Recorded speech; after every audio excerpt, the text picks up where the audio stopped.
Definition of constipation. Constipation is a symptom, not a disease.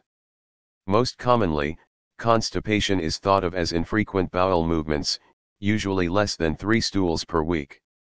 However, people may have other complaints as well, including straining with bowel movements, excessive time needed to pass a bowel movement, hard stools, pain with bowel movements secondary to straining, abdominal pain, abdominal bloating, the sensation of incomplete bowel evacuation. The Rome 3 criteria are a set of symptoms that help standardize the diagnosis of constipation in various age groups.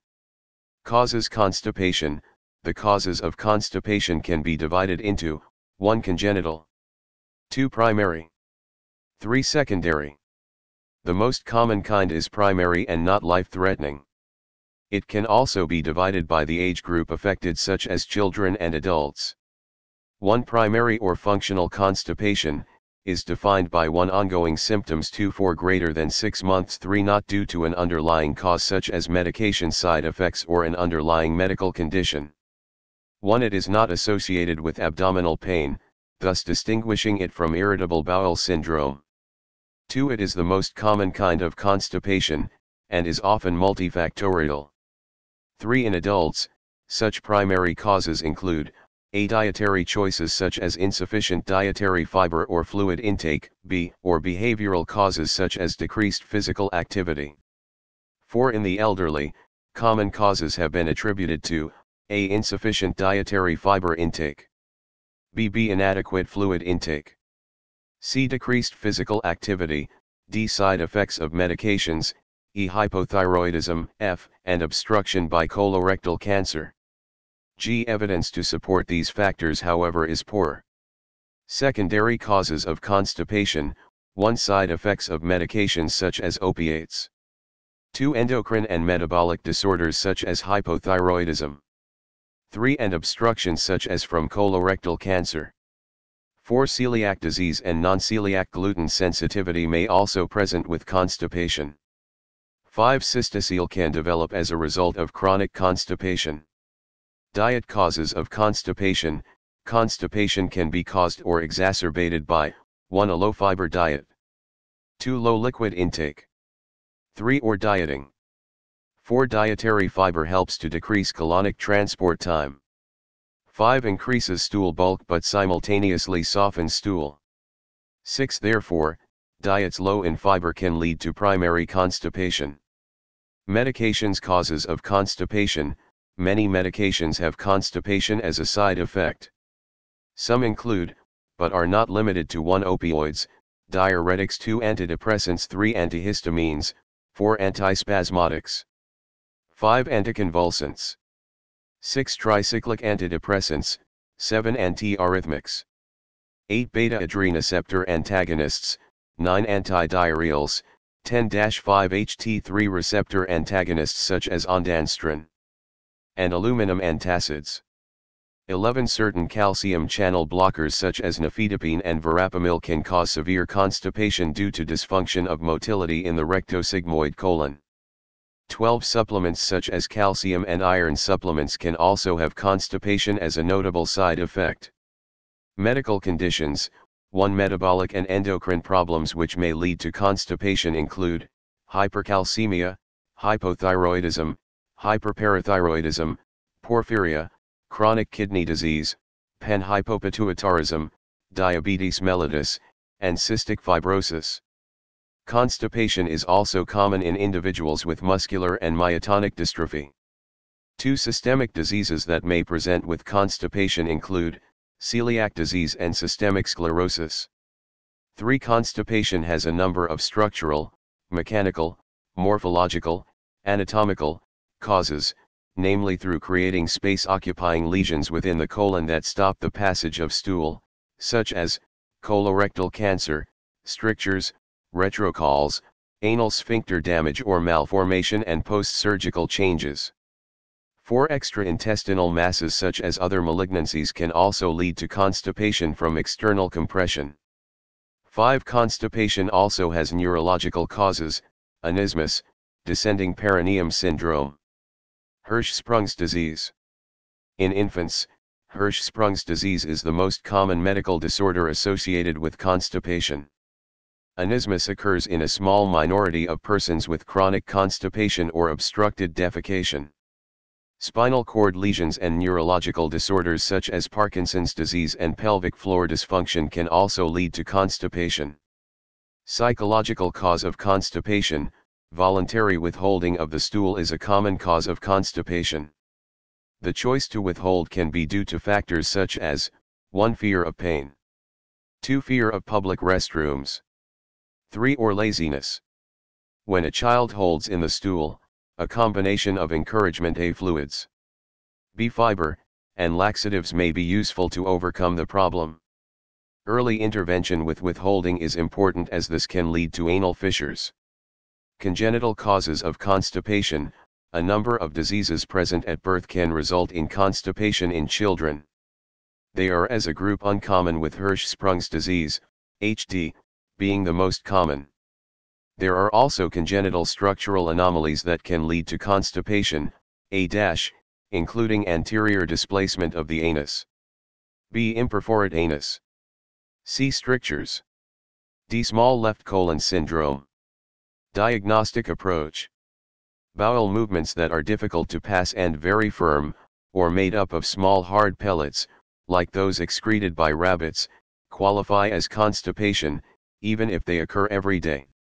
Constipation is traditionally defined as 3 or fewer bowel movements per week. Other symptoms related to constipation can include bloating, distension, abdominal pain, headaches, a feeling of fatigue and nervous exhaustion, or a sense of incomplete emptying. Description: distinguish between acute, days to weeks, or chronic, months to years, onset of constipation, because this information changes the differential diagnosis. This, in the context of accompanied symptoms, help physicians discover the cause of constipation. People often describe their constipation as bowel movements that are difficult to pass and firm stool with lumpy or hard consistency and excessive straining during bowel movements. Bloating, abdominal distension, and abdominal pain often accompany constipation. Chronic constipation, symptoms present at least 3 days per month for more than 3 months, associated with abdominal discomfort, is often diagnosed as irritable bowel syndrome, IBS, when no obvious cause is found. Poor dietary habits and previous abdominal surgeries and certain medical conditions can contribute to constipation. Diseases associated with constipation include hypothyroidism, plus certain types of cancer, plus irritable bowel syndrome. Low fiber intake and inadequate amounts of fluids and poor ambulation or immobility and/or medications can contribute to constipation. Once the presence of constipation is identified based on a culmination of the symptoms described above, then the cause of the constipation should be figured out. Separating non-life-threatening from serious causes may be partly based on symptoms. For example, colon cancer may be suspected if a person has a family history of colon cancer, fever, weight loss, and rectal bleeding. Other alarming signs and symptoms include family or personal history of inflammatory bowel disease, age of onset over 50, change in stool caliber, nausea, vomiting, and neurological symptoms like weakness, numbness, and difficulty urinating. Examination for constipations: 1. A physical examination should involve at least an abdominal exam and rectal exam. Abdominal exam may reveal an abdominal mass if there is significant stool burden and may reveal abdominal discomfort. 2. Rectal examination: A gives an impression of the anal sphincter tone, B whether the lower rectum contains any feces or not. C. Rectal examination also gives information on the consistency of the stool, D the presence of hemorrhoids, E blood, and whether any perineal irregularities are present including skin tags, F fissures, anal warts. Physical examination is done manually by a physician and is used to guide which diagnostic tests to order. Diagnostic tests for constopations: the laboratory tests: 1. Tests may include CBC, complete blood count, thyroid function tests, serum calcium, serum potassium, etc. 2. Abdominal X-rays are generally only performed if bowel obstruction is suspected, may reveal extensive impacted fecal matter in the colon, and may confirm or rule out other causes of similar symptoms. 3. Colonoscopy may be performed if an abnormality in the colon like a tumor is suspected. 4. Anorectal manometry, anal sphincter electromyography, and defecography. 5. Colonic propagating pressure wave sequences, PSs, are responsible for discrete movements of the bowel contents and are vital for normal defecation. Deficiencies in PS frequency, amplitude, and extent of propagation are all implicated in severe defecatory dysfunction, SDD. Mechanisms that can normalize these aberrant motor patterns may help rectify the problem. Recently, the novel therapy of sacral nerve stimulation, SNS, has been utilized for the treatment of severe constipation. Criteria for functional constipation. The Rome 3 criteria for functional constipation must include 2 or more of the following and present for the past 3 months, with symptoms starting for at least 6 months prior to diagnosis. 1. Straining during defecation for at least 25% of bowel movements. 2. Lumpy or hard stools in at least 25% of defecations. 3. Sensation of incomplete evacuation for at least 25% of defecations.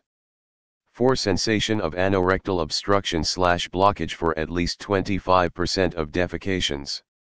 5. Manual maneuvers to facilitate at least 25% of defecations.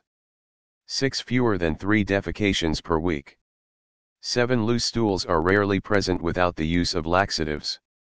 8. There are insufficient criteria for irritable bowel syndrome. Prevention of constipation. Constipation is usually easier to prevent than to treat. Following the relief of constipation, maintenance with adequate exercise, fluid intake, and high-fiber diet is recommended. Treatment of constipation. The treatment of constipation should focus on the underlying cause if known. The National Institute of Health and Care Excellence, NICE, break constipation in adults into 2 categories, 1. Chronic constipation of unknown cause, 2. Constipation due to opiates.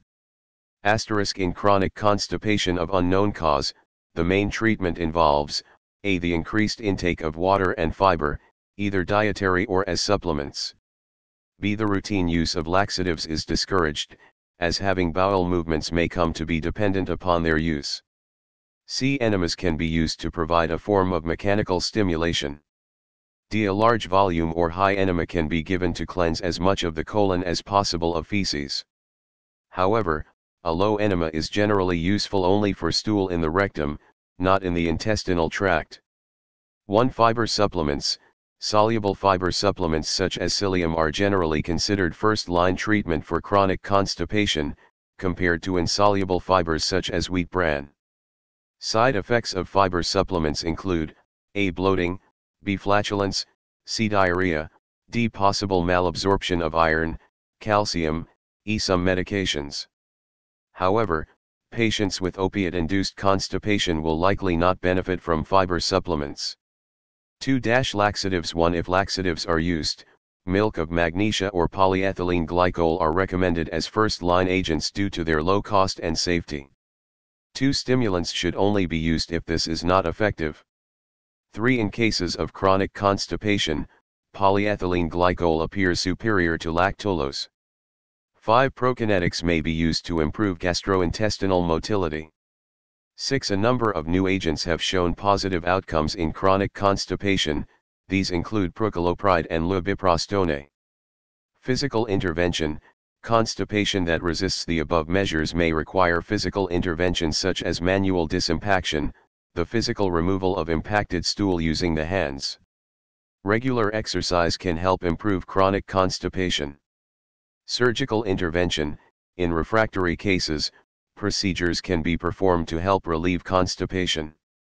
1. Sacral nerve stimulation has been demonstrated to be effective in a minority of cases. 2. Colectomy with ileorectal anastomosis is another intervention performed only in patients known to have a slow colonic transit time and in whom a defecation disorder has either been treated or is not present. 3. Because this is a major operation, side effects can include, 1. Considerable abdominal pain, 2. Small bowel obstruction, 3. And post-surgical infections. Furthermore, it has a very variable rate of success and is very case-dependent. Prognosis complications that can arise from constipation include 1. Hemorrhoids, 2. Anal fissures, 3. Rectal prolapse, 4. Fecal impaction.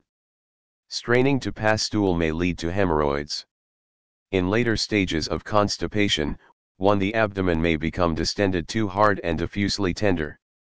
3. Severe cases, fecal impaction or malignant constipation, may exhibit symptoms of bowel obstruction, nausea, vomiting, tender abdomen, and encopresis. 4. Where soft stool from the small intestine bypasses the mass of impacted fecal matter in the colon. Special populations children. Approximately 3% of children have constipation, with girls and boys being equally affected.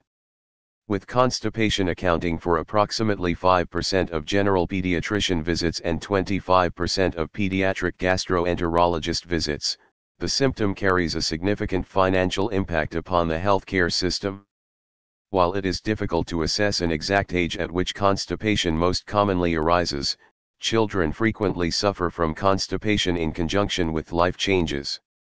Examples include A. Toilet training, B. Starting or transferring to a new school, C. Changes in diet.